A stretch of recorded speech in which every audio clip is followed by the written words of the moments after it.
It's Africa's most populous nation, and is a market that Chinese investors refuse to miss out on. It's Nigeria, the African continent's largest receiver of Chinese construction-related contracts.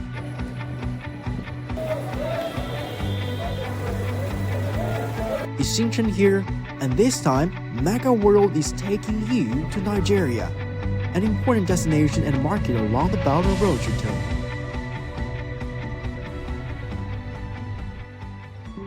At the Gulf of Guinea, Nigeria has the potential to become one of the largest logistic hubs in the region. This port is making it possible. This is a Lekki Deep Sea Port, now the largest deep sea port in West Africa. So basically your day, like you do this routine inspection. I do it every day. I'm a very, very busy person. Believe me. Matthew Uyeti oversees the technical department here at Lekki Port. He's been a part of the project for the past 16 years. Does this match our keyword? Is everything okay? Then to go in. So I do a lot of inspection, building inspection. Then, and again, like this is our terminal.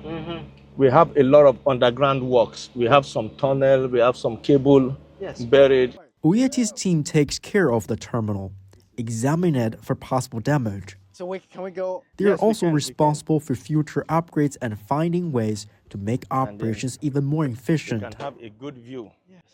So how deep is the basin? 16.5 meters. This is one of the deepest. So the vessel that comes here, they have the capacity to do up to 18,000 TEU.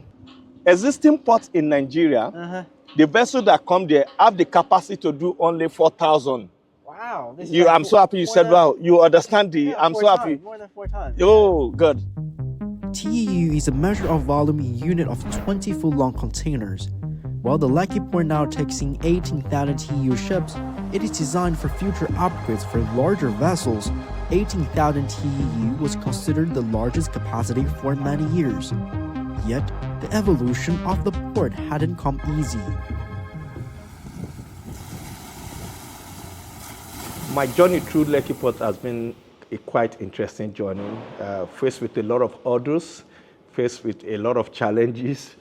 But the good part is that all those challenges were conquered. To improve Nigeria's trade capabilities by building the first deep sea port in the country, the biggest challenge they faced, funding. China Harbor Engineering Company injected over $1.5 billion into the Lekki Port project and finished the port's construction in 3 years. In 2023, the port opened. The Lekki Port is estimated to contribute $360 billion to the Nigerian economy and create nearly 200,000 jobs in the long term. They supported the project with some good funding, and the project got accelerated. Again, so that is the first impact from the Chinese part, which they played a massive role to push the project. 这个港呢，就是解决了尼日利亚没有深水港的这个痛点，给尼日利亚呢提供了一个能跟世界这个贸易接轨的这个高效的这样一个通道。另外，尼日利亚所处的在西非几内亚湾的这个位置呢，其实非常的好，它是一个非常好的一个中转港的这个点。Uyeti plans to stay at the Lekki Port for the foreseeable future so as to witness the growth of this port he built. As he said, the Lekki Port is like his baby and he wants to take care of it every day. But I love my country. I love Nigeria, and I want us to do well as well. I want us to meet up the required global standard in terms of ports. I love my country, and I want to be part of the project, so this is it. Lagos is the largest city in Africa. With a population of over 15 million, the city is vibrant, busy, and jammed. People can spend hours stuck in traffic. Omotala is helping people get to where they need to be on time.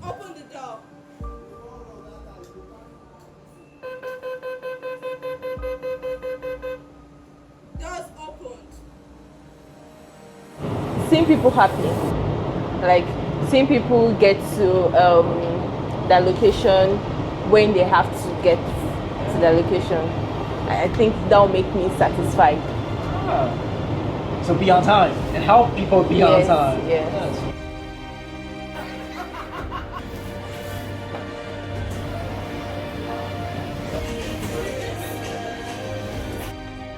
Omotala is an operator for Lagos' first light rail, a dream job that came true for her when the first phase of the city's Blue Line opened to the public in September 2023.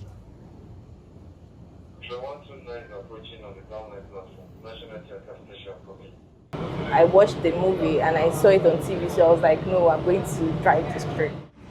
The part of the Blue Line operating now stretches about 13 kilometers, covering major commercial areas.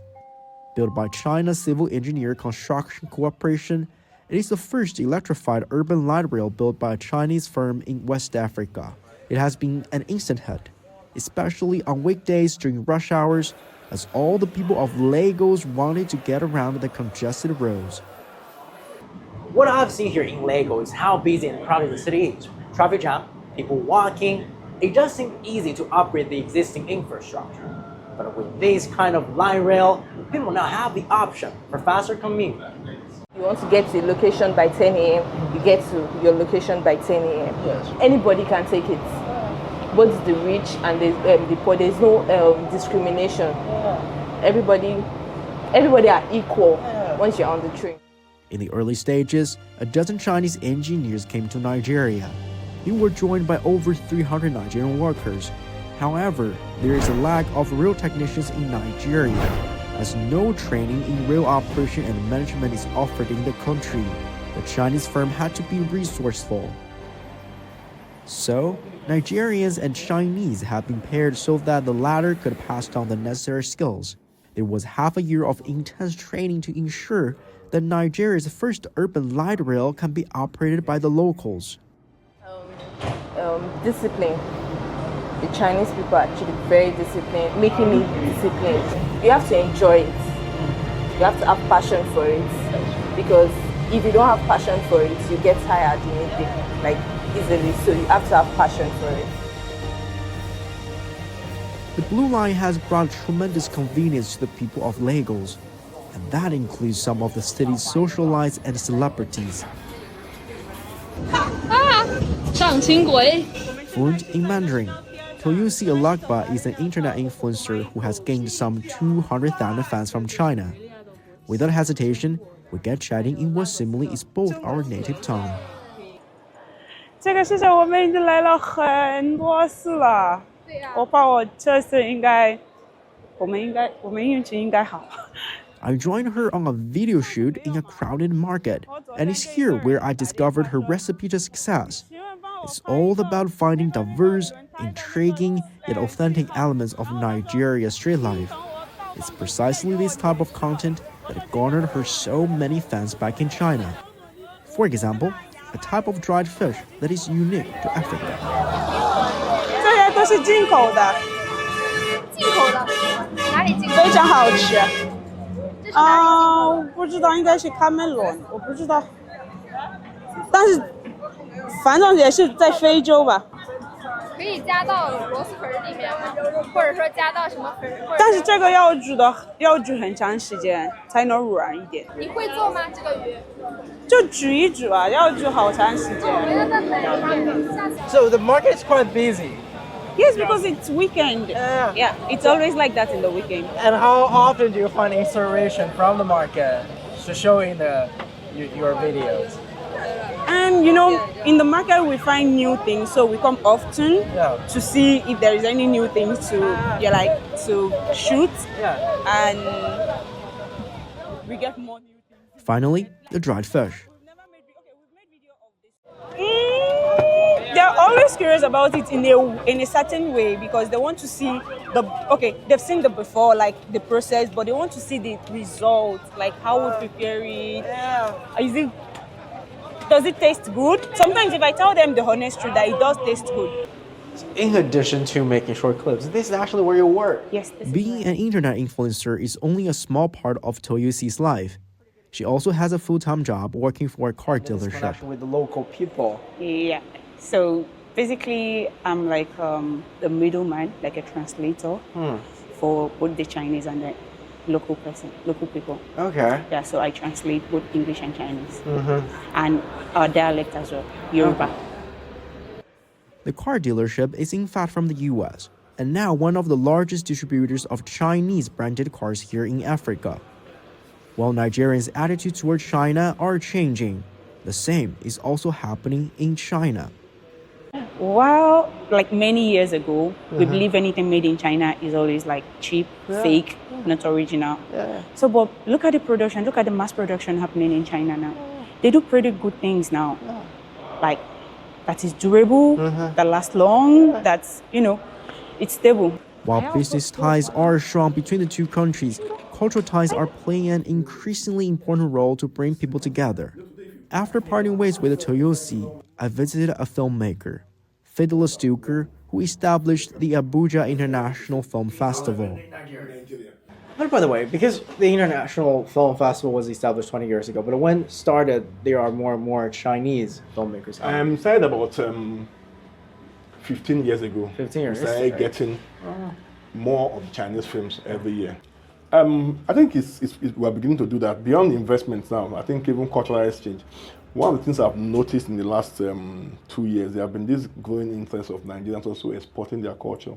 With China too, it's something China too is doing. The last couple of years, I also run a film festival. You'll be aware, I run a film festival. It's 21 years, the Abuja Film Festival. Yeah. And every year, the Chinese filmmakers and even to the Chinese embassy in Nigeria submit Chinese films. Yes.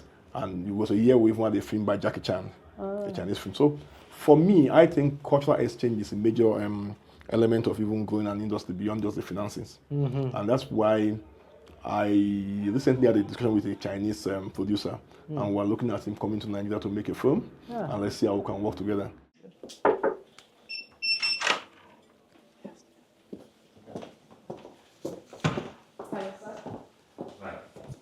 Hello, Dr. Armstrong. Hi, how you doing? I'm pretty good. Nice to meet you. Welcome to Murphy. Okay. Before we leave Nigeria, I went to see a seasoned Nigerian investor who is now overseeing Nigerian Ministry of Finance Incorporated.